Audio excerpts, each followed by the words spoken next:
നമസ്കാരം പ്രേക്ഷകരെ. ഇന്ന് ഞാൻ പരിചയപ്പെടുത്തുന്നത് ഒരു സീനിയർ മാധ്യമ പ്രവർത്തകനെയാണ്.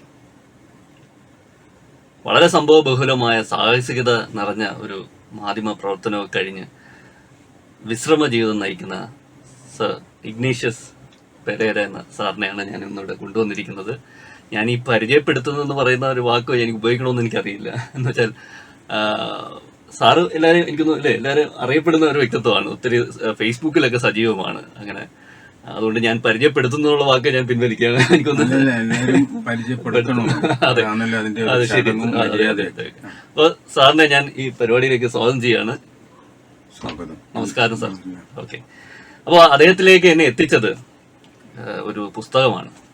ആ പുസ്തകം ഇതാണ്, ബോംബെ ടു മുംബൈ. അദ്ദേഹത്തിന്റെ ബോംബെ ജീവിതം, ഈ മാധ്യമ പ്രവർത്തനത്തിന്റെ ഒരു എന്താ പറയാ, ഒരു ഈറ്റില്ലോ എന്നൊക്കെ വേണമെങ്കിൽ പറയാം അല്ലെ, ഒരു കാലത്ത്. അപ്പോൾ അദ്ദേഹം ഇവിടുന്ന് ജയന്തി ജനതാ എക്സ്പ്രസിൽ കയറി അങ്ങോട്ട് യാത്ര തിരിക്കുന്ന തൊട്ടുള്ള ഒരു സംഭവങ്ങളാണ് അത് വിവരിക്കുന്നത്. അതെല്ലാവരും തീർച്ചയായിട്ടും വായിക്കുക. വളരെ തുച്ഛമായ പൈസയുള്ളൂ, ഒരു 120 രൂപ മറ്റേ ഉള്ളൂ. പ്രസ് അക്കാഡമിയാണ് ഇത് പ്രസിദ്ധീകരിച്ചിരിക്കുന്നത്. അത് ഞാൻ തുടക്കത്തിൽ തന്നെ പറയാം. ഈ പുസ്തകം മാത്രമല്ല, വേറെയും പുസ്തകങ്ങളൊക്കെ ഉണ്ട്. അതൊക്കെ ഞാൻ ചോദിച്ച് മനസ്സിലാക്കി കേൾക്കാം കുറച്ച് കഴിഞ്ഞ്. അപ്പോൾ സാർ സ്വാഗതം, നമുക്ക് തുടങ്ങാം.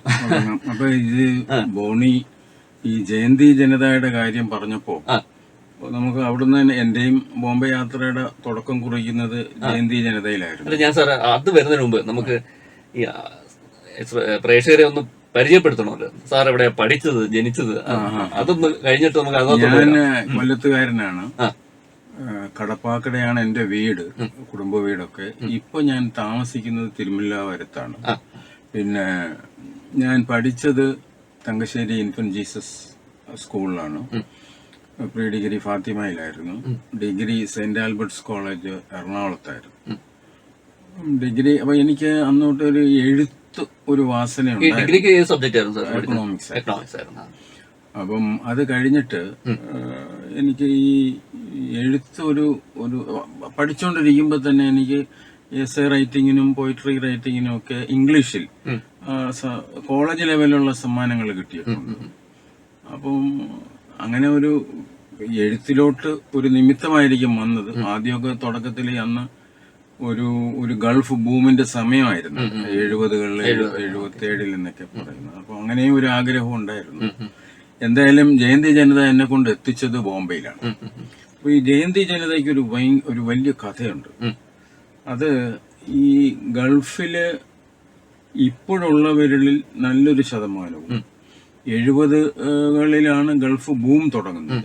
ആ ബൂമിന്റെ സമയത്തും 80കളിലും കേരളത്തിൽ നിന്നും ഗൾഫിൽ ജോലി ചെയ്യുന്ന ഒരു 80% പേരെ ഗൾഫിൽ എത്തിച്ചത് ജയന്തി ജനതയാണ്. കാരണം അന്ന് ബോംബെ വഴിയൊക്കെ ഗൾഫിൽ പോകാൻ പറ്റത്തുള്ളൂ. അപ്പം എല്ലാ ദിവസവും ജയന്തി ജനതയിൽ ഒരു ഗൾഫ് ബേസ്ഡ് ഒരു കമ്മ്യൂട്ടേഴ്സ് അല്ലെങ്കിൽ യാത്രക്കാരിങ്ങനെ പൊയ്ക്കൊണ്ടിരിക്കുമായിരുന്നു. അത് ഗൾഫിൽ ജോലി ചെയ്യുന്നവരും കാണും, ഗൾഫിൽ ജോലി തേടി ബോംബെയിൽ എത്തുന്നവരും കാണും. അങ്ങനെ അവരുടെ കൂട്ടത്തിലാണ് ഞാനും ഒരിക്കൽ പോയത്. പക്ഷെ ഗൾഫ് അല്ലായിരുന്നു എന്റെ ലക്ഷ്യം. എന്റെ ലക്ഷ്യം ബോംബെ തന്നെയായിരുന്നു. കാരണം ഞാൻ അപ്പോഴത്തേക്ക് ഒരു കൊല്ലം നാട്ടിലൊരു ഇംഗ്ലീഷ് വീക്കിലിയില് റിപ്പോർട്ടറായിട്ട് ജോലി ചെയ്തു. കൊച്ചിയിൽ ഇൻക്വസ്റ്റ് എന്ന് പറഞ്ഞൊരു വീക്കിലി ഉണ്ടായിരുന്നു. അതിൽ ജോലി ചെയ്തിരുന്നു. അല്ല, അതിനു മുമ്പേ സാർ അങ്ങനെ ഒരു തീരുമാനം എടുത്തിരുന്നോ, ഈ ഞാനൊരു മാധ്യമ പ്രവർത്തകനാണ്, ജേർണലിസ്റ്റ് ആവും? അല്ല, അത് മനസ്സിനകത്ത് ഉണ്ടായിരുന്നു. അതങ്ങനെ ഒരു തീരുമാനമൊന്നും ഇല്ലായിരുന്നു. കാരണം എനിക്ക് ഒരു ജേർണലിസം ഡിഗ്രി ഒന്നും ഇല്ലായിരുന്നു. അപ്പം ഈ ഇൻക്വസ്റ്റ് എനിക്കൊരു ബ്രേക്കായി. എനിക്ക് അവിടെ ഒരു റിപ്പോർട്ടറായിട്ട് ജോലി കിട്ടിയപ്പം എനിക്ക് തന്നെ തോന്നി, ഇനി ഞാൻ ഇത് തന്നെയാണ്, ഒരു മാധ്യമ പ്രവർത്തകൻ തന്നെ ആയി തീരും, അല്ലെങ്കിൽ തീരണം എന്ന് തോന്നി. അങ്ങനെയാണ്. അപ്പൊ അന്ന് കേരളത്തിൽ ഇംഗ്ലീഷ് ജേർണലിസത്തിന് വലിയ സ്കോപ്പില്ല. അപ്പൊ ആ ഒരു സത്യം മനസ്സിലാക്കിക്കൊണ്ട്, എന്നാൽ ബോംബെയിലുണ്ട് എന്ന് മനസ്സിലാക്കിക്കൊണ്ടാണ് ഞാൻ ബോംബെയിലേക്ക് പോകുന്നതും. പോയി കഴിഞ്ഞ് എനിക്ക് അതെന്റെ ഒരു സുഹൃത്തിന്റെ സഹായത്തോടു കൂടിയാണ് തന്നെയാണ് ഞാൻ പോകുന്നത്. ആ സുഹൃത്ത് അവിടെ ജേർണലിസ്റ്റുമായിരുന്നു. അങ്ങനെ ഞാൻ ചെന്നു 3 മാസം ജോലി ഇല്ലാതെ തന്നെ നിന്നു. 3-ാമത്തെ മാസം കിട്ടി. അതും നല്ലൊരു പേപ്പറിലാണ് കിട്ടിയത്. കുറച്ച് ഇൻവെസ്റ്റിഗേറ്റീവ് പിന്നെ ജേർണലിസം ആ ബേസിലുള്ള ഒരു പേപ്പർ കിട്ടി. അത് ഒരു തുടക്കം തന്നെയായിരുന്നു. അത് ദ ഡെയിലി എന്നും പറഞ്ഞു. പിന്നെ അവിടെ നിന്ന് ഇങ്ങനെ തുടങ്ങി ബ്ലിറ്റ്സ്. അപ്പൊ ഈ ബോംബെ എന്ന് പറയുന്നത് ഇന്നത്തെ മുംബൈ അല്ല, അത് രണ്ടും വ്യത്യാസമുണ്ട്. കാരണം ഞാൻ എപ്പോഴും ബോംബെ എന്ന് പറയാൻ ആഗ്രഹിക്കുന്നു. ഈ മുംബൈ ആയപ്പോഴത്തേക്ക് അതിന് ബോംബെക്ക് വേറൊരു ബോംബെ ആയിരുന്നപ്പോ ഒരു ഹോസ്പിറ്റാലിറ്റി ഉണ്ടായിരുന്നു. ഈ അതിഥികളെ സ്വീകരിച്ച് അവർക്കൊരു വഴിയൊരുക്കി അവരെ ഉയർത്തിവിടുന്ന ഒരു ഹോസ്പിറ്റാലിറ്റി. അത് ഈ സിനിമ ഇൻഡസ്ട്രിയിൽ നമ്മൾ നോക്കിയാലും പിന്നെ വ്യവസായത്തിൽ നോക്കിയാലും വ്യവസായ പ്രമുഖരും ഈ സിനിമയിലെ പല പ്രമുഖരും ഒന്നും ബോംബെക്കാരല്ല. ഇവിടെ നിന്നൊക്കെയോ വന്ന് അവിടെ ഒരു അവസരം കിട്ടി. സിനിമ ഈവൻ അമിതാഭ് ബച്ചൻ ഇവരൊക്കെ, ഷാരൂഖ് ഖാൻ ഇപ്പോഴത്തെ ബിസിനസ്സുകാരുടെ കാര്യം പറഞ്ഞാലും പൊതുവെ അങ്ങനെ തന്നെ, except for the Passi population.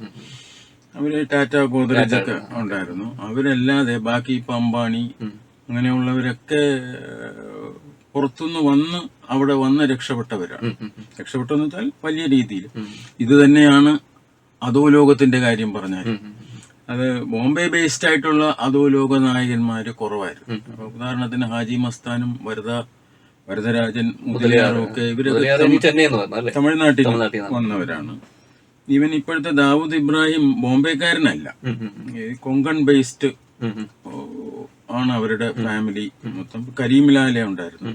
Kareem Lala ഒരു അഫ്ഗാൻ ബേസ്ഡ് ആയിട്ടുള്ള ഒരു വ്യക്തിയായിരുന്നു. അപ്പൊ അങ്ങനെ കുറെ എല്ലാ രംഗത്തും ഇങ്ങനെയാണ് വക്കീലന്മാര്. അപ്പൊ ഇതൊക്കെ പുറത്തുനിന്ന് വന്ന ബോംബെ ഒരുക്കിയ ഒരു അവസരം മുതലെടുത്തെന്നല്ല, യൂട്ടിലൈസ് ചെയ്ത് അവര് ജീവിതത്തിൽ കയറി വന്ന. അങ്ങനെ അവിടം വരെയൊന്നും എത്തിയില്ലെങ്കിലും എനിക്ക് പറ്റുന്ന രീതിയിൽ എനിക്കും ബോംബെ ഒരു നല്ലൊരു ആതിഥേയം നൽകി. ഇത് പറഞ്ഞു വരുമ്പോ എനിക്ക് ചോദിക്കേണ്ടത്, ഒട്ടേറെ പേര് ഈ ട്രെയിൻ കയറുന്നു അല്ലെ, കുറെ പേര് രക്ഷപ്പെടുന്നു, കുറെ പേര് അതിന് ജീവിച്ചു പോകുന്നു, കുറെ പേര് അങ്ങ് താഴെ പോകുന്നു അല്ലെ, പലരും തിരിച്ചു വരുന്നത് ഞാൻ കണ്ടിട്ടുണ്ട്. അപ്പൊ എല്ലാം നഷ്ടപ്പെട്ട് തിരിച്ചു. അതെ. അല്ല സാർ അന്നത്തെ എഴുതിയിട്ടുണ്ട് ഇല്ലേ, ഈ ട്രാൻസ്ജെൻഡേഴ്സിന്റെ ആക്രമണമൊക്കെ അത് നെഗറ്റീവ് കുറെ ഉണ്ട്. ഈ പോക്കറ്റ് അടിക്കാൻ അതും ഉണ്ട്. എല്ലാ നെഗറ്റീവായിട്ടും കുറെ കാര്യങ്ങളുണ്ട്. പോസിറ്റീവായിട്ട് ജോലി, എവിടെ എന്ത് ജോലിയും ചെയ്യാം, ജോലി എന്ത് വരുമാനം ഉണ്ടെങ്കിലും അവിടെ ജീവിക്കാമെന്നുള്ളതാണ്. ഈ ജോലിയെക്കാളും നമുക്ക് തുച്ഛമായ വരുമാനം കൊണ്ട് സന്തോഷമായിട്ട് ജീവിക്കാം. അങ്ങനെ ഒരു സ്ഥലമാണ് ബോംബെ. സാറിനെ വെൽക്കം ചെയ്തു ബോംബെ. എന്നെയും നല്ലതുപോലെ വെൽക്കം ചെയ്തു. എനിക്കൊരു ജീവിതം ഉണ്ടാക്കി തന്നു.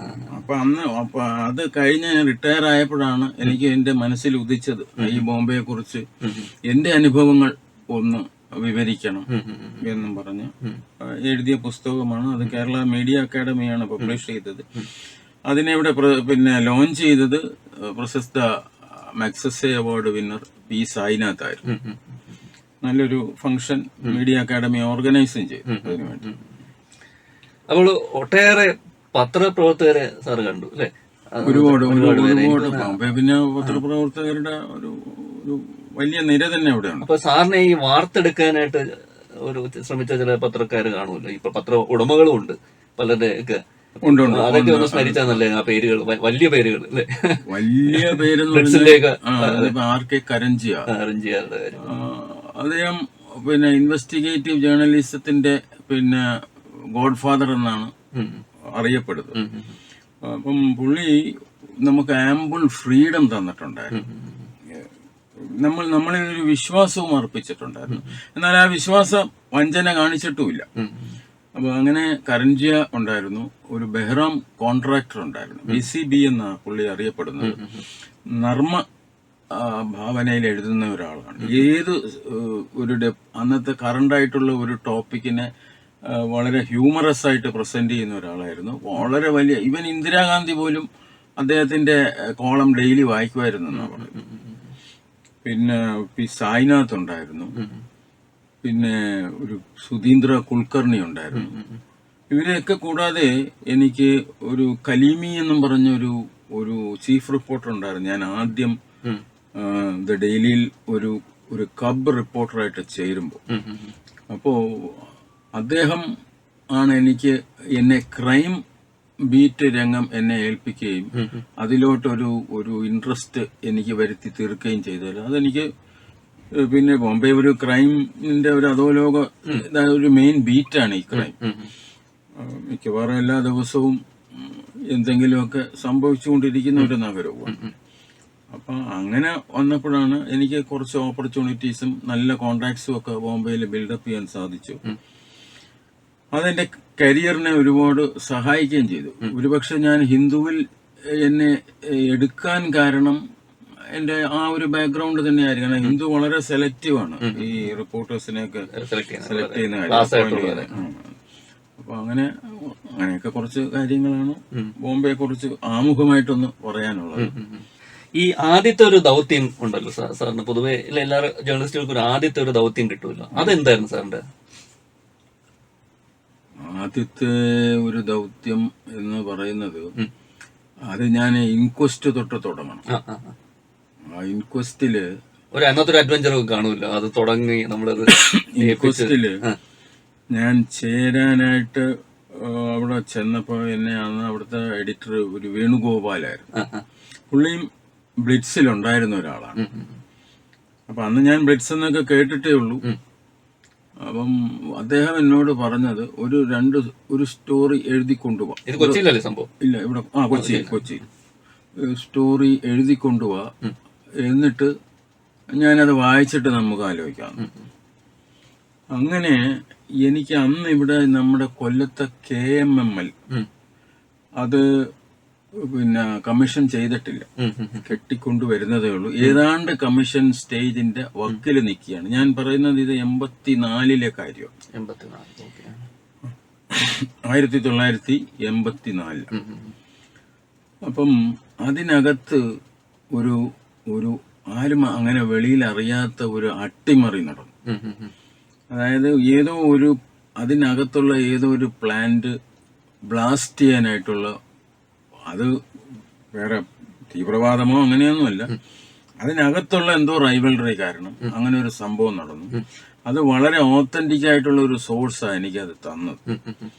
അത് കേരളത്തിന്റെ ഒരു പ്രസ്റ്റീജിയസ് പബ്ലിക് ലിമിറ്റഡ് കമ്പനിയായിട്ട് ഉയർന്നു വരുന്ന ഒരു സ്ഥാപനമായിരുന്നു. അവിടെ അന്ന് പെറ്റി പൊളിറ്റിക്സ് ആണ് അതിന്റെ പിന്നിലും. അത് എനിക്ക് കിട്ടി, വേറെ ഒരു പത്രത്തിനും കിട്ടിയില്ല. അപ്പൊ ഞാൻ അത് എഴുതി, അതൊരു നല്ല കഥ പോലെ എഴുതി കൊടുത്തു. ആ ഒരു ഒറ്റ സ്റ്റോറി കണ്ടപ്പോ പുള്ളിക്ക് ഇഷ്ടപ്പെട്ടു. പുള്ളി നാളെ തൊട്ട് ജോയിൻ ചെയ്യാൻ പറഞ്ഞു. അപ്പൊ അതൊരു തുടക്കമായിരുന്നു. അങ്ങനെ ഇൻക്വസ്റ്റില് ഞാൻ ഒരുപാട് ഇതുപോലത്തെ അന്വേഷണാത്മകമായ റിപ്പോർട്ടുകൾ ഒരു കൊല്ലം ചെയ്തു. ഒരു കൊല്ലം കഴിഞ്ഞപ്പോ അതെന്തോ കൂട്ടിപ്പോയി. അപ്പം അതിന് ശേഷമാണ് ഞാൻ ബോംബെക്ക് പോകുന്നത്, അപ്പൊ KMML ആണ് എനിക്കൊരു ആദ്യത്തെ ഒരു സ്റ്റോറി ഒരു ബ്രേക്ക് തരുന്നത്. ഞാൻ നമ്മൾ ഈ ജേർണലിസത്തെ കുറിച്ച് പറയുമ്പോൾ, പ്രത്യേകിച്ച് ഇൻവെസ്റ്റിഗേറ്റീവ് ജേർണലിസം, അത് ഈ സോഴ്സസിന് വല്ലാത്തൊരു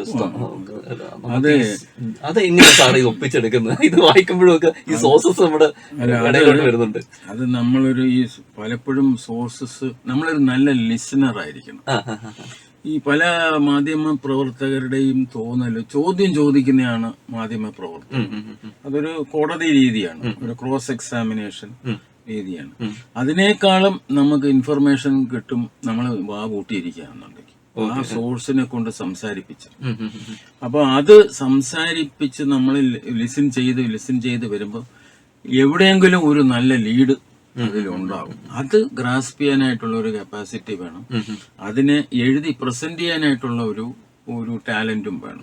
ഇത് രണ്ടും ഉണ്ടെങ്കിലേ നടക്കത്തുള്ളൂ. അല്ലാതെ ഞാൻ എന്റെ ഒരു കാഴ്ചപ്പാടില് ഒരു MA ഇൻ ജേർണലിസമോ അല്ലെങ്കിൽ PhD ഇൻ ജേർണലിസമോ കൊണ്ട് യഥാർത്ഥ റിപ്പോർട്ടിങ്ങിന് വലിയ പ്രയോജനം ഉണ്ടെന്ന് എനിക്ക് തോന്നിയിട്ടില്ല. ഞാൻ ചിലപ്പം ഓവർ കോൺഫിഡന്റ് ആയിട്ട് വല്ലതും പറയുന്നതായിരിക്കും, അല്ലെങ്കിൽ എനിക്ക് അങ്ങനെ ഒരു ലെവൽ ഇല്ലാത്തതുകൊണ്ടായിരിക്കാം ഞാൻ പറയുന്നത്, അങ്ങനത്തെ ഡിഗ്രി ഇല്ലാത്തതുകൊണ്ടായിരിക്കാം പറയുന്നത്. പക്ഷെ പ്രാക്ടിക്കൽ ലെവലിൽ നോക്കുമ്പം സോഴ്സ് വേണം. Journalist should be A good listener and അത് ഭംഗിയായിട്ട് എഴുതി പ്രസന്റ് ചെയ്യാനായിട്ടുള്ള ഒരു കഴിവ് വേണം. അന്നൊക്കെ ഇന്നത് TV യിലാണെങ്കിൽ അത് പറഞ്ഞവതരിപ്പിക്കാനായിട്ടുള്ള ഒരു കഴിവും വേണം. അങ്ങനെ പറഞ്ഞവതരിപ്പിക്കുന്നവരെല്ലാം ഹിറ്റ് ആയിട്ടുമുണ്ട്. ഈ സോഴ്സസിനെ കുറിച്ച് പറയുമ്പോഴേ ഈ രാഷ്ട്രീയത്തിലും അല്ലേ അല്ല എല്ലാത്തിലും സോഴ്സസ് ഉണ്ട്, അല്ലെങ്കിൽ പോലീസിലെ സോഴ്സസ് ഉണ്ട്, അതൊക്കെ ഈ പുസ്തകത്തിൽ വരുന്നുണ്ടല്ലോ. ഈ ക്രൈം ഈ ജേർണലിസത്തില് കുറെ ബീറ്റുകളുണ്ട്.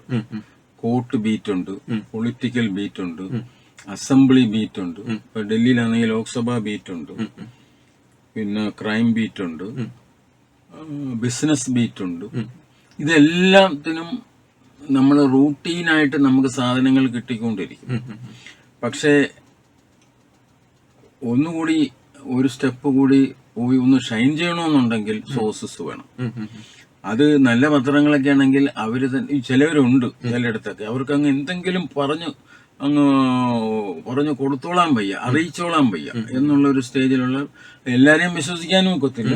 എന്നാൽ കുറച്ചു പേര് തരുന്നത് ജെന്യൂൻ ആയിരിക്കും. അത് വേർതിരിച്ച് അറിയാനായിട്ടുള്ള ഒരു കപ്പാസിറ്റി നമുക്ക് തന്നെ ഉണ്ടാവണം. എപ്പോഴും അല്ല, അത് ക്രോസ് ചെക്ക് ചെയ്യണം. നമ്മൾ ഒരാൾ ഒരു കാര്യം പറഞ്ഞാൽ നമുക്ക് അത് ക്രോസ് ചെക്ക് ചെയ്യാനായിട്ട് ഒരുപാട് വഴികളുണ്ട്.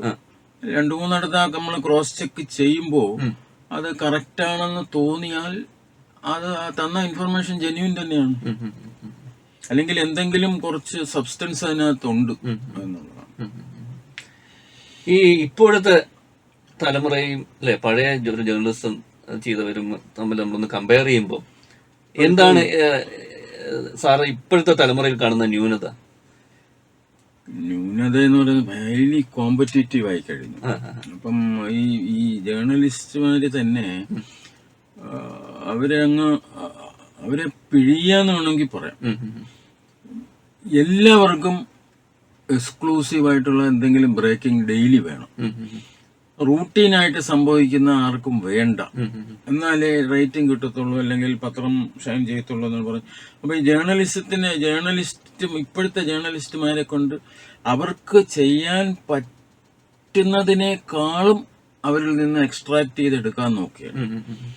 അത് ജേർണലിസത്തിനെ ഒരുപാട് ബാധിച്ചിട്ടുണ്ട്. അതുകൊണ്ട് ഈ കോമ്പറ്റീറ്റീവ്നെസ്സിന് വേണ്ടി പിന്നെ ക്രെഡിബിലിറ്റി ഇല്ലാത്ത പല സാധനങ്ങളും പെട്ടെന്ന് ഒരു ദിവസം വലിയ വാർത്തയായി നിൽക്കുന്നു, 2 ദിവസം കഴിയുമ്പോൾ അത് അണഞ്ഞു പോകുന്നു. അപ്പോൾ ഇത് ഈ പ്രൊഫഷന്റെ പഴയ ഗ്ലാമറിനെ ഒരുപാട് ഇറോഡ് ചെയ്തിട്ടുണ്ട്. ഇത് പിന്നെ പണ്ട് എന്റെയൊക്കെ ഒരു സമയത്ത് ഒരു ജേർണലിസ്റ്റ് എന്ന് പറഞ്ഞ് സമൂഹത്തിന്റെ മുമ്പിൽ പോയി നിന്നാലൊരു വിലയുണ്ടായിരുന്നു. ഇപ്പം ഒരു കുഴപ്പക്കാരൻ എന്നുള്ള രീതിയിലാണ് ഒരു ജേർണലിസ്റ്റിനെ പലരും കാണുന്നത്. അത് ഈ ജേർണലിസ്റ്റ് തന്നെ അതിന് ഉത്തരവാദികളാണ്. അതിനി മാറി വരുമോ എന്നൊന്നും എനിക്കറിയത്തില്ല, പക്ഷേ മാറണം. അല്ലെങ്കിൽ ഈ പ്രൊഫഷൻ ഒരു അല്ല, ഞാൻ അത് വേറൊന്ന് ചോദ്യം ചോദിക്കാനുള്ളത് അതിനകത്ത് ഈ സാഹസികത ഇവർക്കൊക്കെ കുറഞ്ഞോ? അതും കുറഞ്ഞു. ഒരു ആംചെയർ ഞാനൊക്കെ പോയി ജീവൻ പണയം വെച്ച് അങ്ങനെ ഞാൻ പറയുന്നില്ല, പക്ഷെ ഈ ദാവൂദിനെയൊക്കെ നമ്മൾ പോയി കാണുക, അതൊക്കെ റിസ്കി തന്നെയായിരുന്നു. തിരിച്ചു വരുമെന്നൊക്കെ ഉറപ്പ് പറയാൻ പറ്റത്തില്ലല്ലോ. അല്ല, അത് കുഴപ്പമില്ലായിരുന്നു. പക്ഷേ ഈ തുടക്കം ഒരു റിസ്ക് തന്നെയായിരുന്നു. ഇൻട്രൊഡ്യൂസ് ചെയ്ത് പിന്നെ കാണുന്നതും പരിചയപ്പെടുന്നതും ഒക്കെ ഒരു വലിയ റിസ്ക് തന്നെയായിരുന്നു അത്. പക്ഷെ അതിനെ പറ്റിയ ആൾക്കാരും ആണ് എന്നെ അവിടെ കൊണ്ട് എത്തിച്ചത്. ഞാൻ ഇൻവെസ്റ്റിഗേറ്റീവിന്റെ ഇപ്പൊ ഞാൻ ദാവൂദിന്റെ മാത്രമല്ലല്ലോ, അല്ല ഞാനിപ്പോ ഒരു ഇൻവെസ്റ്റിഗേറ്റീവ് ഇതില് ബോംബെയില് ഒരിക്കൽ ഷോളാപൂർ എന്ന് പറയുന്ന ഒരു സ്ഥലത്ത് പോയിട്ട്, അത് ബോംബെയിൽ നിന്ന് ഒരുപാട് പോകണം. ഒരു പോലീസ് ഉദ്യോഗസ്ഥനെ കാണാതെ പോയ സംഭവത്തെ കുറിച്ച് അന്വേഷിച്ച് പോയതാണ്. അതില് ആ സ്റ്റോറിയുടെ ഭാഗമായിട്ട് ഒരു ദിവസം ഞാനും എന്റെ ഫോട്ടോഗ്രാഫറും കൂടെ സോളാപൂരിലെ ഏതോ ഒരു സ്ഥലത്ത് ഒരു കടത്തിണ്ണെ കിടന്ന് ഉറങ്ങേണ്ടി വന്നു. കാരണം അത്രയ്ക്കൊരു കുഗ്രാമമായിട്ടുള്ള ഒരു സ്ഥലത്താണ് ഞങ്ങൾ ചെന്ന് എത്തിയത്. ഇതിനെ അന്വേഷിച്ച് അന്ന് രാത്രി അവിടുന്ന് ബസ്സോ വണ്ടിയോ ഒന്നുമില്ല ഒരു പട്ടണത്തിലോട്ട് പോകാനായിട്ട്. അന്ന് അവിടെ തന്നെ കിടന്നുറങ്ങി. രാവിലെ അവിടെ ഏതോ കുളത്തിലൊക്കെ പോയി കുളിച്ച് അവിടെ തന്നെ ഒരു ചെറിയ ചായക്കടയിൽ പോയി അതൊക്കെ കഴിച്ച്. അപ്പൊ അങ്ങനെയൊന്നും ആരും ഇപ്പം മെനക്കെടും എന്ന് എനിക്ക് തോന്നുന്നില്ല. അതൊക്കെ അന്നൊരു ആവേശമായിരുന്നു, ചെറുപ്പകാലവുമായിരുന്നു. ഇന്ന് അതുപോലെ പറ്റുമെന്ന് തോന്നുന്നില്ല എനിക്ക്. ഈ ജേർണലിസം ഫീൽഡ് കുറച്ചും കൂടെ ഡേഞ്ചറസ് ആയോ ഇപ്പോൾ, അതോ എങ്ങനെയാണ് സാർ അത് വിലയിരുത്തുന്നത്? അല്ല, ഡേഞ്ചറസ് പണ്ട് ഡേഞ്ചറസ് ആയിരുന്നു. ഇപ്പൊ ഡേഞ്ചറസിനേക്കാളും പർച്ചേസബിൾ ആയി. അത് എനിബഡി ക്യാൻ പർച്ചേസ് യു എന്നുള്ള ഒരു സ്റ്റേജില് എത്തി എന്നുള്ള ഒരു ആക്ഷേപം നേരിട്ടുകൊണ്ടിരിക്കുന്ന ഒരു കാലഘട്ടമാണ് ജേർണലിസം, ഇപ്പോഴത്തെ ജേർണലിസം. അതുകൊണ്ട് അത് ആ പർച്ചേസിങ്ങിന് വഴങ്ങിയില്ല എന്നുണ്ടെങ്കിൽ ചിലപ്പം ഡേഞ്ചറസും ആകാം എന്നുള്ള ഒരു സിറ്റുവേഷനും ഉണ്ട്. അതായത് ഒരു പെയ്ഡ് ന്യൂസിന്റെ ഒരു കാലഘട്ടമാണോ പലതും? ഗവൺമെന്റ് ഈ പെയ്ഡ് ന്യൂസ് എന്ന് പറയുമ്പോ പണ്ട് ഈ ഇൻഡിവിജ്വൽ ജേർണലിസ്റ്റുമാരായിരുന്നു പിന്നെ യഥാർത്ഥത്തിൽ റിപ്പോർട്ട് ചെയ്യുന്നവർ. അപ്പം അവരായിരുന്നു പവർഫുൾ. പത്ര ഉടമ പോലും എന്തെങ്കിലും സാധിക്കണമെന്നുണ്ടെങ്കിൽ ആ ബീറ്റ് ചെയ്യുന്ന ജേർണലിസ്റ്റിന്റെ അടുത്ത് പറഞ്ഞിട്ടാണ് സാധിക്കുന്നത്. അപ്പൊ ആ ജേർണലിസ്റ്റ് അവിടെ ആ ഫീൽഡിൽ പവർഫുൾ ആയതുകൊണ്ട് അദ്ദേഹത്തിന് കാശ് കൊടുത്ത് കുറച്ച് വിഭാഗം ആൾക്കാർ കാശ് കൊടുത്ത് കാശ് കൊടുക്കുന്നവര് പറയുന്നത് പോലെ എഴുതിപ്പിക്കാം. പ്രത്യേകിച്ച് ഇലക്ഷൻ ടൈമിലൊക്കെ അങ്ങനെയായിരുന്നു. ഇപ്പൊ അത് മാറിപ്പോയി. ഇപ്പം പെയ്ഡ് ജേർണലിസം കാണുമായിരിക്കും. ഇപ്പോ ഇങ്ങനെയുള്ള ആൾക്കാർക്കുള്ള ഒരു തോന്നല്, നമ്മൾ എന്തിനാണ് ഇൻഡിവിജ്വലായിട്ട് ഓരോ റിപ്പോർട്ടർമാരെ പോയി പിടിക്കുന്നത്? ഉടമസ്ഥനെ പിടിച്ചാൽ പോരെ, അല്ലെങ്കിൽ അതിന്റെ മെയിൻ എഡിറ്ററെ പിടിച്ചാൽ പോരെ എന്നുള്ള ഇതില് ആ ഒരു തലപ്പത്തിരിക്കുന്ന അയാളെ പിടിച്ചു കഴിഞ്ഞാൽ അയാള് ഡയറക്ഷൻ കൊടുക്കും. താഴെ ഇരിക്കുന്ന റിപ്പോർട്ടർമാരല്ലെങ്കിൽ ഡെസ്കിലിരിക്കുന്നവര് ഇവരൊക്കെ എങ്ങനെ എന്ത് ചെയ്യണം എന്നുള്ളത് കൊടുക്കും.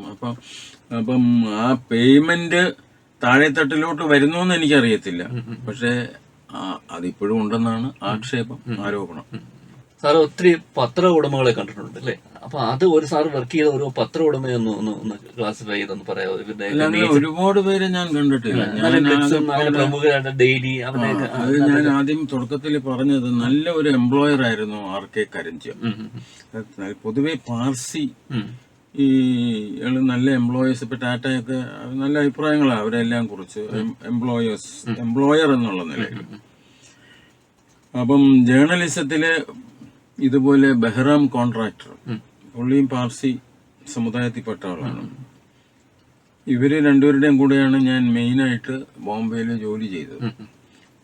അപ്പം അവരൊക്കെ ഒരു വലിയ കൺട്രോളൊന്നും നമ്മളടുത്ത് ചെയ്യാൻ പറ്റത്തില്ല. അവര് ഒരു വളരെ ഒരു സോഫ്റ്റ് ആയിട്ടുള്ള ഡീലിങ്സ് ആയിരുന്നു. ഈ വഴക്ക് പറയല്, നമ്മളിവിടെ ചാടിക്കൽ എന്നൊക്കെ പറയുമല്ലോ, അതൊന്നും ഇല്ലായിരുന്നു അവിടെ. നല്ല റിപ്പോർട്ട് വല്ലതും കൊണ്ട് കൊടുത്താൽ അതിനുള്ള ഒരു അംഗീകാരം അപ്പൊ തന്നെ കിട്ടും. അത് സാമ്പത്തികമായിട്ടുള്ള അംഗീകാരമല്ല, അല്ലാതെ ഒരു എൻകറേജ്മെന്റ് ഉണ്ടല്ലോ. ഉദാഹരണത്തിന് ഞാൻ ഈ ബുക്കിലൊന്നും എഴുതിയിട്ടുണ്ട്. എനിക്ക് ഒരു ഡിഫമേഷൻ നോട്ടീസ് അവിടെ ഡെയിലിയിൽ ഇരുന്നപ്പോ വന്നതാണ്. എന്റെ ജീവിതത്തിൽ ആദ്യമായിട്ടായിരുന്നു അങ്ങനെ ഒരു സംഭവം. അത് കോടതി കയറണമല്ലോ എന്നൊക്കെ പറഞ്ഞു. എനിക്കതൊരു ഭയങ്കര ടെൻഷനും ഭയവുമായിരുന്നു. അപ്പൊ ഈ നോട്ടീസ് കരഞ്ചിയേക്കും പോയി. അപ്പൊ പുള്ളി എന്നെ ഓഫീസിൽ വിളിച്ചു. ഞാൻ വിചാരിച്ചു എന്നെ ടെർമിനേറ്റ് ചെയ്യാൻ വേണ്ടി വിളിക്കാന്ന് വിചാരിച്ചു. പക്ഷെ പുള്ളി എനിക്ക് അന്ന് തന്ന ഒരു എൻകറേജ്മെന്റ്, പുള്ളി എന്റെ അടുത്ത് പറഞ്ഞത് ഇപ്പോഴാ ഒരു ഇൻവെസ്റ്റിഗേറ്റീവ് ജേർണലിസ്റ്റ് ആയത്. കാരണം 1-2 മാനനഷ്ട കേസുകൾ നേരിടണം, എന്നാലേ ആ ഒരു ഇൻവെസ്റ്റിഗേറ്റീവ്, പുള്ളിക്ക് ഒരുപാട് ഉണ്ടായിരുന്നത്, അതുകൊണ്ടായിരിക്കും പറഞ്ഞത്. അപ്പോ അങ്ങനെയൊക്കെയുള്ള ഒരു നല്ല എംപ്ലോയർ ആയിരുന്നു. അതുപോലെ ദൈവാധീനം കൊണ്ട് ഇത് ബ്ലിറ്റ്സ് വിട്ടിട്ട് ഞാൻ വന്ന് ചേർന്നത് ഹിന്ദുവിലായിരുന്നു. ഹിന്ദുവും ഒരു നല്ല എംപ്ലോയറാണ്. ഹിന്ദുവിന്റെ മാനേജ്മെന്റ് ആയിരുന്നു. ഇപ്പോഴത്തെ സ്ഥിതി എനിക്കറിയത്തില്ല. പക്ഷെ അങ്ങനെ നല്ല, ബാക്കിയുള്ളവരുടെ കാര്യം പറയാൻ ഞാൻ ആരുമല്ല. നല്ല,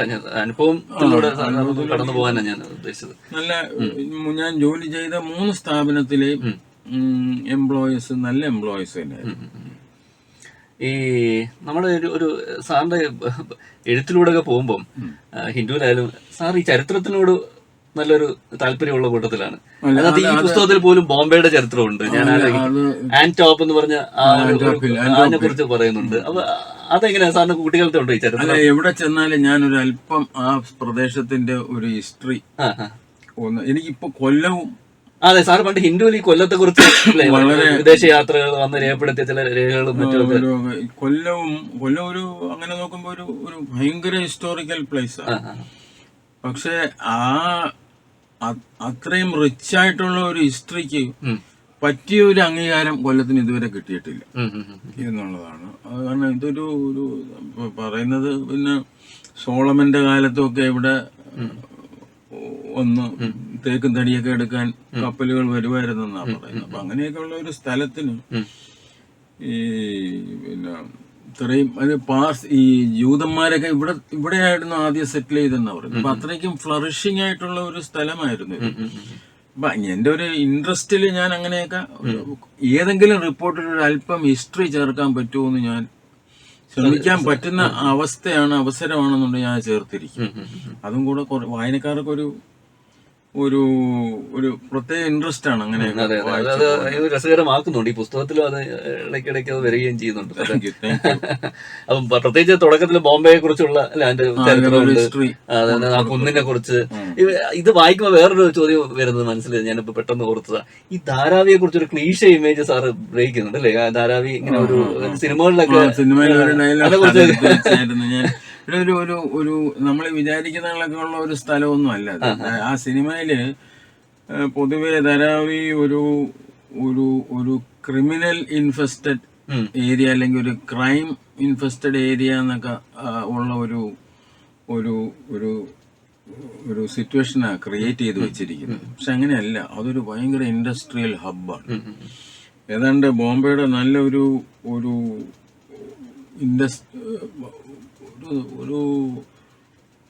ഒരു ഭയങ്കരമായിട്ടുള്ള വ്യവസായ ആക്ടിവിറ്റി നടക്കുന്ന ഒരു സ്ഥലമാണ്.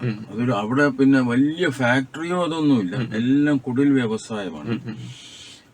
ചെറിയ ബട്ടൺ തൊട്ട് വലിയ വലിയ കമ്പനികൾക്ക് ആവശ്യമായിട്ടുള്ള ബട്ടൺ തൊട്ട് ബെൽറ്റ് തൊട്ട് ഷൂലേസ് തൊട്ട് പിന്നെ ഈ ഇന്ത്യയിലെ ഏറ്റവും നല്ല ലെതർ പ്രോഡക്ട്സ് ഉൽപ്പാദിപ്പിക്കുന്ന സ്ഥലവും ധാരാവിയാണ്. എന്നാൽ അവിടെ ക്രിമിനൽ ആക്ടിവിറ്റീസും ഒരുപാട്, ഉദാഹരണത്തിന് വാറ്റുചാരായം, പിന്നെ ചൂതുകളി, പിന്നെ ഈ അന്നത്തെ കാലത്തൊക്കെ ഈ പോർണോഗ്രാഫിക് സിനിമ പ്രദർശനം, അപ്പൊ ഇതുമൊക്കെ അവിടെ ഒരുപാട് നടക്കുന്നുണ്ട്. ചീട്ടുകളി, പിന്നെ അന്ന് ബോംബെയിലൊരു വലിയ ചൂതുകളിയാണ് മട്ക എന്ന് പറയുന്നത്. അത് ഡെയിലി ലോട്ടറി പോലെയാണത്. അപ്പൊ അങ്ങനത്തെ കാര്യങ്ങളും ഒക്കെ ബേസ് ചെയ്ത് അവിടെ നടക്കുന്നുണ്ടായിരുന്നു. ഈ ഞാൻ ഒരു സ്റ്റേറ്റ്മെന്റ് പറഞ്ഞ സാർ അത് എന്ത് അഭിപ്രായം എന്ന് എനിക്ക് അറിയാൻ വേണ്ടിയിട്ടാണ്. ഈ ബോംബെ ഡെവലപ്പ് ചെയ്യുന്നതിൽ ഈ അധോലോകം ഒരു പോസിറ്റീവായിട്ട് ഒരു റോള് പ്ലേ ചെയ്തിട്ടുണ്ടോ? അങ്ങനെ ഒന്ന് ചിന്തിച്ചു കഴിഞ്ഞാൽ, അതായത് ഈ റിയൽ എസ്റ്റേറ്റ് ആയാലും ഇവര് പലരുടെ ഈ ബുക്ക് വായിക്കുമ്പോൾ തന്നെ തോന്നൂല്ലോ, പലതും ഇവരിങ്ങനെ ഇടപെട്ട് വലിയ വലിയ അല്ലെ റിയൽ എസ്റ്റേറ്റ് പ്ലാനുകളും ബിൽഡിങ്സും ഒക്കെ കിട്ടുന്നു അല്ലെ, ഒരു പ്രദേശം തന്നെ ഡെവലപ്പ് ചെയ്യുന്നു. ഒരു റിയൽ എസ്റ്റേറ്റ് മാഫിയയുടെ പുറകിൽ ഇവരുണ്ടായിരുന്നു. ഡെവലപ്മെന്റ് ആയിട്ട് എത്ര ഉണ്ടെന്ന് എനിക്കറിയാൻ വയ്യ. പക്ഷേ ഒരു സിറ്റി ഡെവലപ്പ് ചെയ്യുന്നതിൽ ഇവരൊരു പങ്ക് വഹിച്ചിട്ടുണ്ട്. ഇങ്ങനെയുള്ള പലതും ഒക്കെ ഏറ്റെടുത്ത് ഇങ്ങനെ നടപ്പിലാക്കുന്നു പലർക്കും ഒക്കെ വേണ്ടി. അപ്പൊ സ്വാഭാവികമായിട്ട് ഇതിനകത്തൂടെ ഡെവലപ്മെന്റും വരുന്നുണ്ടോ? അങ്ങനെ ഒരു അല്ല, ഇവർക്ക് നല്ല കുറെ ഹോട്ടലുകൾ ഉണ്ടായിരുന്നു. അപ്പം ബിസിനസ് രംഗത്ത് അവരുണ്ടായിരുന്നു. പക്ഷെ ബോംബെയുടെ ഡെവലപ്മെന്റിന് ഉള്ള ഒരു റോള് എന്താണെന്ന് ചോദിച്ചാൽ എനിക്കതൊരു മറുപടി, അങ്ങനെ ഒരു റോളൊന്നുമില്ല. അവരുടെ ഡെവലപ്മെന്റ്, അതോ ഈ ഡെവലപ്പ് ചെയ്യുന്നവരെ ഊറ്റി ഇവർ ജീവിക്കുന്നതാണ്. അതുകൊണ്ട് എക്സ്റ്റോർഷൻ എന്നും പറഞ്ഞുണ്ടായിരുന്നു. അതൊക്കെ ഉണ്ടായിരുന്നു. ഈ ധർമ്മേന്ദ്രയ്ക്ക് വന്ന ഭീഷണി കോളും ഒക്കെ ഇതിനകത്ത് വരുന്നുണ്ടല്ലോ. അങ്ങനെയൊക്കെ ഉണ്ട്. അല്ലാതെ ഒരു പിൽക്കാലത്ത് ഈ സിനിമയുടെ ഒരു കൺട്രോള് ഇവരുടെ കയ്യിൽ പോയി. സിനിമയുടെ കൺട്രോളും പിന്നെ ഈ വീഡിയോ റൈറ്റ്സ്, അവിടെ നിന്നാണ് ഇവരുടെ ഒരു എൻട്രി സിനിമാ രംഗത്തോട്ട്. അല്ലാതെ ഞാൻ ഈ ബോണി എൻ്റെ അടുത്ത് ചോദിച്ചതുപോലെ ഒരു ബോംബെയുടെ ഡെവലപ്മെന്റിൽ ഇവർക്ക് എന്തെങ്കിലും റോൾ ഉണ്ടായിരുന്നോ എന്ന് വെച്ചാൽ വെർച്വലി ഇല്ല, ഇല്ലെന്ന് വേണം പറയാൻ. പലതിലും ഇവരിങ്ങനെ ഇടപെടുന്നുണ്ട്, ഞാൻ നോക്കുന്നത്. പലർക്കും ഒരു ഉപജീവന മാർഗമായിട്ടുണ്ട്. അതെ അതെ. കാരണം ഇവർക്ക് പല തരം ആക്ടിവിറ്റീസ് ഉണ്ട്. അപ്പൊ നമ്മുടെ മലയാളികൾ തന്നെ ഒരുപാട് പേര് ഇവരുമായിട്ട് ബന്ധപ്പെട്ട് ജീവിച്ച് വലിയ കാശുകാരായ ഒരുപാട് പേരുണ്ട്. എനിക്ക് പേരൊന്നും ഞാൻ പറയുന്നില്ല. ഒരാൾ ഈ അടുത്ത കാലത്താണ് മരിച്ചു പോയത്. അങ്ങനെയുണ്ട്. പിന്നെ ഇതിൽ ഒരു വലിയ ഒരു നമ്മുടെ പിന്നെ മണ്ണാർക്കാടല്ല, മണ്ണാർക്കാട് പാലക്കാടിനടുത്തൊരു സ്ഥലമുണ്ട്. അവിടെ ഒരു തോമസ് കുര്യൻ എന്ന് പറഞ്ഞൊരാളുണ്ടായിരുന്നു. പുള്ളി വരദരാജന്റെ ഒരു വലം കൈയായിരുന്നു. അവിടെ അറിയപ്പെടുന്നത് ഖാജാബായി എന്നായിരുന്നു. അപ്പൊ അങ്ങനെ അതും ഒരു മലയാളിയാ. അങ്ങനെ കുറച്ചു പേര് ഉണ്ടായിരുന്നു. ഇവരെ ചുറ്റിപ്പറ്റി ഒരുപാട് പേര് ജീവിക്കുന്നുണ്ടായിരുന്നു. അപ്പൊ അങ്ങനെ ഒരു ഉപജീവന മാർഗം പലർക്കും അവര് മുഖാന്തരം കിട്ടിയിട്ടുണ്ടെങ്കിലും ബോംബെയുടെ ഒരു പൊതു വികസനത്തിൽ ഇവർക്ക് വലിയ റോളൊന്നും ഇല്ലായിരുന്നു.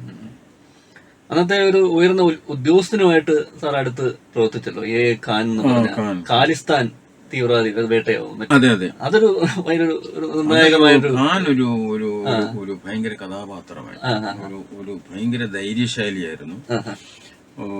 അദ്ദേഹത്തിന്റെ പിന്നെ എന്ത് റിസ്ക് എടുത്തും ഇറങ്ങുന്ന ഒരാളായിരുന്നു. ഞാൻ തന്നെ ഖാന്റെ സാറിന്റെ വണ്ടിക്കകത്ത് ഒരുപാടടുത്ത് യാത്ര ചെയ്തിട്ടുണ്ട് ബോംബെയിൽ. അപ്പൊ മൊത്തം അന്നത്തെ കാലത്ത് റിവോൾവറായിട്ട്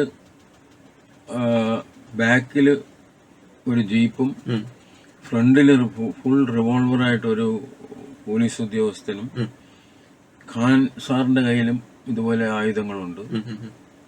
സൈഡില് ഒരു 7-8 പ്രാവശ്യമെങ്കിലും ആ കാറിൽ ഞാൻ ഇരുന്ന് പോയിട്ടുണ്ട്. പുള്ളിക്കൊരു ഭയമെന്ന് പറയുന്നത് ഇല്ല. അവിടെ എന്തെങ്കിലും പിന്നെ ബോംബെയിലെ ഒരു പോലീസ് ഉദ്യോഗസ്ഥനെ ആരെങ്കിലും അടിക്കുകയോ എന്തെങ്കിലും അതുപോലെ ചെയ്താൽ പുള്ളിയുടെ ചോര തിളയ്ക്കുമായിരുന്നു. പിന്നെ അവനെ പിടിച്ച് കൊന്നിട്ടേ ഉള്ളൂ ബാക്കി കാര്യം എന്നുള്ള രീതിയിലുള്ള ഒരു പോക്കായിരുന്നു പുള്ളിയുടേത്. പക്ഷെ പിന്നെ പിൽക്കാലത്ത്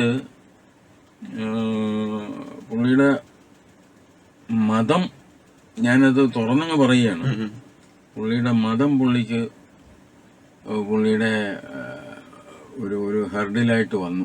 പുള്ളിയുടെ മേളിലോട്ട് പോകുന്നതിന് അതുവരെ ഭരിച്ചിരുന്നതൊക്കെ ആ ഒരു പൊളിറ്റിക്കൽ സെറ്റപ്പ് മാറി വേറൊരു പൊളിറ്റിക്കൽ സെറ്റപ്പ് വന്നപ്പോ പുള്ളിയെ നേരെ നക്സലൈറ്റ് ഏരിയയിലോട്ട് ട്രാൻസ്ഫർ ചെയ്തു. ഗഡ്ചിരോളി എന്നൊക്കെ പറയുള്ളൂ. പുള്ളി രാജിവെക്കുകയും ചെയ്തു. പുള്ളി മനസ്സിലായി പുള്ളിയെ പിന്നെ പണിഷ്മെന്റ് ആയിട്ടോ അല്ലെങ്കിൽ ഒരു തള്ളി അവിടെ വിടയാന്നുള്ളത് മനസ്സിലായി. അങ്ങനെ പുള്ളി രാജിവെച്ചു. പിന്നെ ഈ ഒരു സിനിമയിലൊക്കെ പുള്ളി അഭിനയിച്ചിട്ടുണ്ട്. ലോഖണ്ഡ്വാല ഒരു കൊലപാതകം ഉണ്ടായിരുന്നു. അപ്പൊ അതിനകത്ത് ഒരു പോലീസ് ഉദ്യോഗസ്ഥനായിട്ട് തന്നെയാണ് തോന്നുന്നത്. ഈ രാഷ്ട്രീയ നേതാക്കളെ കുറിച്ചും കൂടി പറയണല്ലോ സാർ. ആ കാലഘട്ടത്തിൽ അടുത്ത് ഇടപഴകിയിട്ടുള്ള എനിക്ക് പൊളിറ്റിക്കൽ ബീറ്റ് കുറവായിരുന്നു. പിന്നെ നമ്മൾ ഈ പൊളിറ്റിക്കൽ ബീറ്റിനൊക്കെ ഞാനൊക്കെ പോകുന്നത് അവിടുത്തെ അസംബ്ലി അവിടുത്തെ കോർപ്പറേഷൻ ഇലക്ഷൻ എന്ന് പറയുന്ന കേരളത്തിലെ അസംബ്ലി ഇലക്ഷനേക്കാൾ ആവേശജനകമാണ്. അതിന് പോകുമ്പോൾ ഒരുപാട് രാഷ്ട്രീയക്കാരെ പരിചയപ്പെട്ടാൻ ഒരു അവസരമായിരുന്നു. അപ്പൊ അത് ഞാൻ എന്റെ ബീറ്റിൽ ആ ഇലക്ഷൻ നടക്കുമ്പോൾ നമുക്ക് ഒരുപാട് ജോലി ഭാരം ഓരോ പത്രത്തിനുണ്ട്. അപ്പൊ എല്ലാവർക്കും ഓരോന്നും ഇങ്ങനെ ഷിഫ്റ്റ് ചെയ്ത് കൊടുക്കും. അപ്പം ഇത്രയും മത്സരാർത്ഥികളെ നമ്മൾ പോയി കാണണം, ഇന്റർവ്യൂ ചെയ്യണം, മത്സരത്തിന് ശേഷം വിജയിക്കുന്നവരെയും പോയി കാണണം. അങ്ങനെയൊക്കെ ഉണ്ടായിരുന്നു. കോർപ്പറേഷൻ നമ്മുടെ കേരളത്തിനേക്കാളും വലിയ ബഡ്ജറ്റാണല്ലോ അവരുടെ. അപ്പം അങ്ങനെ അങ്ങനെ ഉള്ളൂ എനിക്ക് രാഷ്ട്രീയ ഇതുമായിട്ട് ഉള്ള ബന്ധം. പിന്നെ കുറച്ചുപേരെ അന്ന് BJP അവിടെ വലിയ പാർട്ടിയൊന്നുമല്ല. ഒരു ഗോപിനാഥ് മുണ്ടേ എന്നൊക്കെ പറഞ്ഞ് അവരൊക്കെ ആയിട്ട് നല്ല ബന്ധമായിരുന്നു. പുള്ളി പിന്നെ മരിച്ചുപോയി. മറ്റു പുസ്തകങ്ങളെ കുറിച്ചൊന്നും പറയാൻ നല്ലായിരിക്കും. ഞാൻ ഒരു പുസ്തകമേ വായിച്ചിട്ടുള്ളൂ, അതും കൂടെ ഒന്ന് ശ്രോതാക്കൾക്ക്. അത് ഞാൻ മറ്റ് 2 പുസ്തകങ്ങൾ ഇംഗ്ലീഷിലാണ്. അത് ഒന്ന് ശബരിമലയെ കുറിച്ചുള്ള ഒരു പുസ്തകമാണ്. ശബരിമല എന്ന് പറയുമ്പം അതിനകത്ത് പിന്നെ റിലീജിയസ് ആയിട്ടുള്ള കാര്യങ്ങളല്ല. എനിക്കതിന് ആ പുസ്തകം എഴുതാൻ തോന്നിയത്, എനിക്ക് മലയാരിയൻ സമുദായത്തിലെ ഒരു നേതാവിനെ ഒരിക്കൽ കാണാനും സംസാരിക്കാനും ഇടയായി. അപ്പൊ അദ്ദേഹം പറഞ്ഞത് അത് അവരുടെ ഒരു മലദേവന്റെ ക്ഷേത്രമായിരുന്നു. അത് പിന്നീട് ഇങ്ങനെ മാറ്റിയെടുത്തതായിരുന്നു എന്ന് പറഞ്ഞു. എന്തായാലും ഞാൻ ആ ഒരു ആസ്പെക്ട് വെച്ച് നോക്കിയപ്പോ ഇങ്ങനെ ഒരുപാട് അവകാശങ്ങൾ ആ ക്ഷേത്രത്തിനുണ്ട്. ബുദ്ധ മതത്തിൽപ്പെട്ടവരുടെ ഒരു അവകാശം പറയുന്നുണ്ട്. അപ്പൊ ഇങ്ങനെയുള്ള അവകാശങ്ങൾ, ഇപ്പം വനം വകുപ്പിനൊരു അവകാശമുണ്ട് അവിടെ, പിന്നെ കോടതി ഒരു അവകാശം പറഞ്ഞിട്ടുണ്ട്, പിന്നെ ഭക്തരുടെ ഒരു അവകാശമുണ്ട്, പിന്നെ അങ്ങനെ പിന്നെ വിഷ്ണുവിന്റെയും മഹാവിഷ്ണുവിന്റെയും ഭഗവാൻ ശിവന്റെയും ഒക്കെ അവകാശങ്ങളുണ്ട്. ഇത് ഇങ്ങനെ 18 പടിയിലെ 18 അവകാശങ്ങൾ എന്നും പറഞ്ഞു ഉള്ളൊരു പുസ്തകമാണ്. 18 ക്ലെയിംസ് ഓൺ ദി 18 സ്റ്റെപ്സ് എന്നും പറഞ്ഞ പുസ്തകമാണ് ഞാൻ അതിനെക്കുറിച്ച് എഴുതിയത്. അതാ കോടതി വിധി. അപ്പം ഞാൻ നേരത്തെ പറഞ്ഞ പോലെ സ്ത്രീകളൊരു അവകാശം, ഒരു വിഭാഗം സ്ത്രീകൾ ഒരു അവകാശം പറയുന്നുണ്ട്. അപ്പം അങ്ങനെയൊക്കെ അതിനെ കുറിച്ചാണ് എഴുതിയത്. രണ്ടാമത്തെ എൻ്റെ ഒരു പുസ്തകം ഈ ലോക്ക്ഡൌൺ, നമ്മുടെ കോവിഡുമായിട്ട് ബന്ധപ്പെട്ട ലോക്ക്ഡൌൺ സമയത്ത് നമ്മളെല്ലാം വീട്ടിനകത്തായിരുന്നപ്പം പരിസ്ഥിതി ഒന്ന് ആഘോഷിച്ചു. പരിസ്ഥിതിയും പ്രകൃതിയും നല്ലതുപോലെ ഈ മനുഷ്യന്റെ ശല്യമില്ലാത്ത ഒരു കാലഘട്ടം എന്നുള്ള രീതിയിൽ ഒന്ന് ആഘോഷിച്ചു. അപ്പൊ പരിസ്ഥിതിയെ ഒരു മെയിൻ കഥാപാത്രമാക്കി മൃഗങ്ങളെയും പിന്നെ മരങ്ങളെയൊക്കെ മറ്റ് കഥാപാത്രങ്ങളാക്കി അവരെങ്ങനെയാണ് ലോക്ക്ഡൌൺ സമയം ആഘോഷിച്ചത്, അല്ലെങ്കിൽ അവർക്ക് ഒരു പുനർജീവിക്കാനായിട്ടുള്ള ഒരു അവസരം കിട്ടിയത് അവരെങ്ങനെ മുതലെടുത്ത് പിന്നെ ആഘോഷിച്ചു എന്നുള്ളതിനെ കുറിച്ച് ദ ലോക്ക്ഡൌൺ ടൈംസ് എന്ന് പറഞ്ഞൊരു പുസ്തകമാണത്. അത് കൂടുതലും നമ്മുടെ പശ്ചിമഘട്ടത്തെ ബേസ് ചെയ്താണ് അത് എഴുതിയത്. പിന്നെ മൂന്നാമത്തെ പുസ്തകമാണ് ഇത് ബോംബെ. അപ്പോൾ ഈ പുതിയ തലമുറയോട് സാറിന് എന്താണ് പറയാനുള്ളത്? എനിക്ക് തോന്നുന്നു അവര് ഇപ്പൊ ഇതിന്റെ സോഷ്യൽ മീഡിയയിൽ ഉറ്റുനോക്കിക്കൊണ്ടിരിക്കുന്നവരാണ്. പത്രത്തിൽ നിന്നൊക്കെ സോഷ്യൽ മീഡിയയിലോട്ട് പത്രങ്ങളൊക്കെ വായന ആൾക്കാർ, ഇപ്പൊ എന്റെ വീട്ടില് ഇന്നും 3 പത്രം ഇടുന്നുണ്ട്. എന്നെ ചിലര് വളരെ അത്ഭുതത്തോടു കൂടിയാണ് കാണുന്നത്. അതില് അപ്പൊ ഫ്രീ ആയിരിക്കും അല്ലേ ഇപ്പോഴും ഒന്ന് എല്ലാവരും ചോദിക്കുന്നത്. ഹിന്ദു എനിക്ക് ഫ്രീ ആണ്, ബാക്കി 2ന്റെയും കാശ് ഞാൻ കൊടുക്കണം. അപ്പൊ അതൊരു ശീലമായത് കൊണ്ടാണ്. പണ്ടൊക്കെ ഒരു വീട്ടിന്റെ മുന്നിൽ ഒരു പത്രം കിടക്കുന്നത് ഒരു ഐശ്വര്യമാണ്. ഇപ്പോഴും പത്രങ്ങൾ വീഴുന്നുണ്ടായിരിക്കും, പക്ഷെ വായിക്കുന്നത് എത്ര പേരുണ്ടെന്ന് എനിക്കറിയത്തില്ല. ഈ യങ്ങർ ജനറേഷൻ ഈ മൊബൈലില് മാത്രമായിട്ട് അവരുടെ പിന്നെ വായനാശീലം ഒതുങ്ങുന്നത്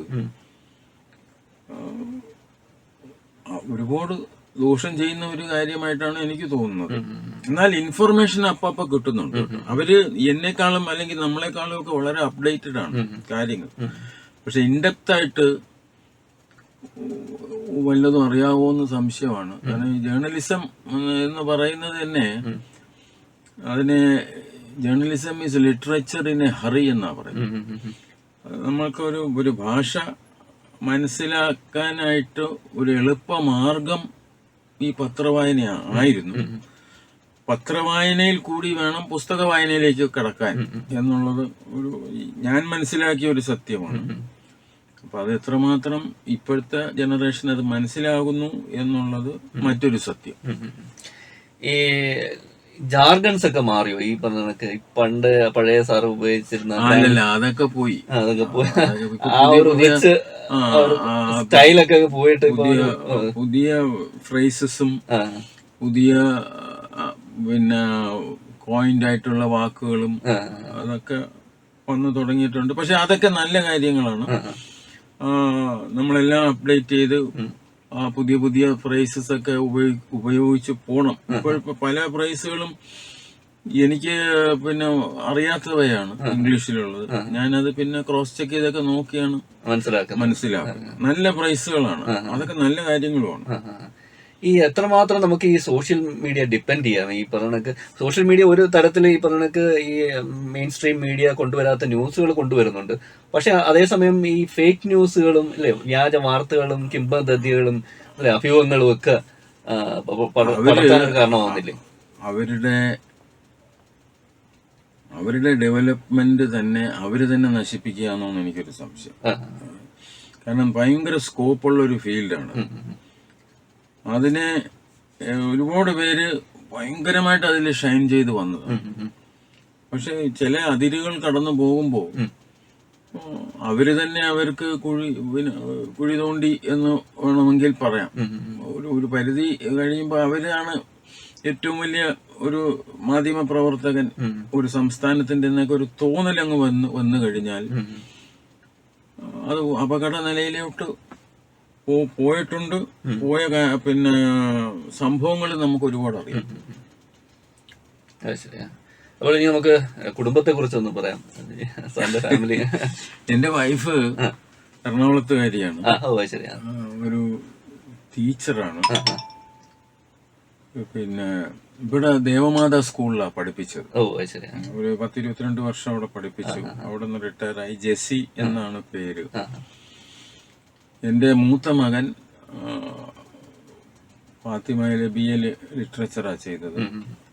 അത് കഴിഞ്ഞ് MA ഇന്റർനാഷണൽ റിലേഷൻസ് JNUവിൽ ചെയ്തു. ഇപ്പോൾ ഒരു ഓൺലൈൻ, ഈ പറഞ്ഞ കണക്ക് ഒരു ഓൺലൈൻ ന്യൂസ് പോർട്ടലിലാണ്. അതിനകത്ത് ഒരു സീനിയർ എഡിറ്ററായിട്ട്, അത് മൊത്തം വിദേശകാര്യ ന്യൂസുകളാണ്. അപ്പൊ ഇവൻ വെസ്റ്റ് ഏഷ്യ ഡെസ്കിന്റെ ചീഫായിട്ട് ഇപ്പൊ വർക്ക് ചെയ്തു.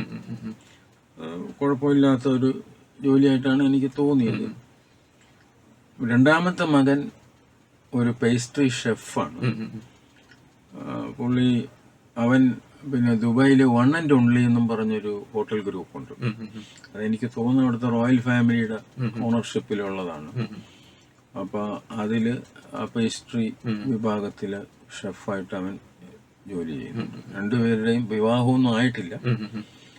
അപ്പം സാറിന്റെ ഇനിയുള്ള പരിപാടികൾ എന്തൊക്കെയാണ്? ഇപ്പൊ എനിക്കൊന്നും ഒത്തിരി യാത്ര ചെയ്യുന്നുണ്ട് സാർ. എനിക്കൊന്നുമില്ലേ, ഒരു ഹരമാണ് എനിക്ക്, പ്രത്യേകിച്ച് വനയാത്രകൾ.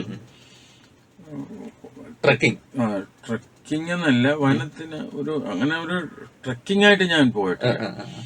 വനത്തിനുള്ളിൽ മറ്റാരും പോകാത്ത പല സ്ഥലങ്ങളിലും പോയി തങ്ങി വരാനായിട്ടുള്ള അവസരം എനിക്ക് കിട്ടിയിട്ടുണ്ട്.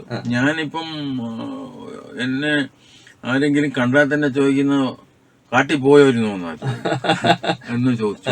കാട്ടിലാണെന്നുള്ള തോന്നല് എത്തിയിട്ടുണ്ട്. അപ്പം അവസരങ്ങൾ കിട്ടിയാൽ ഞാൻ പോകാറുണ്ട്. എനിക്ക് ഈ പട്ടണങ്ങൾ അതൊന്നും പോയി കാണുന്നത് ഇഷ്ടമില്ല. കുറച്ച് ഉൾപ്രദേശങ്ങളിൽ പോയി 1-2 ദിവസം അവിടെ തങ്ങി വരുന്ന ഒരു സന്തോഷമാണ്. ഈ ഇനിയുള്ള പരിപാടി എന്താണ്? പുസ്തകം ഇനി ഒരു 2 പുസ്തകം ഞാൻ പ്ലാൻ ചെയ്ത് വെച്ചിട്ടുണ്ട്. ഒന്നൊരു ഫിക്ഷനാണ്, ഒന്ന് ഈ പറയുന്നത് പോലെ ചരിത്രമാണ്. ഇപ്പോൾ ഒരു ഡൈലമ എന്താന്ന് ചോദിച്ചാൽ, ഇത് മലയാളത്തിൽ എഴുതണോ ഇംഗ്ലീഷിൽ എഴുതണോ എന്ന്. അപ്പം അത് ഞാൻ തീരുമാനിച്ചിട്ടില്ല. എനിക്ക് ഞാൻ ഒരു ബുക്ക് ഇപ്പൊ ഈ അടുത്ത കാലത്ത് ട്രാൻസ്ലേറ്റ് ചെയ്തായിരുന്നു. അതിന്റെ ഒരു പ്രകാശനം അടുത്ത് തന്നെ ഉണ്ട്. അത് കഴിഞ്ഞിട്ട് ഞാൻ ഇതിലോട്ടൊന്ന് ഇരിക്കാന്ന് വിചാരിച്ചു.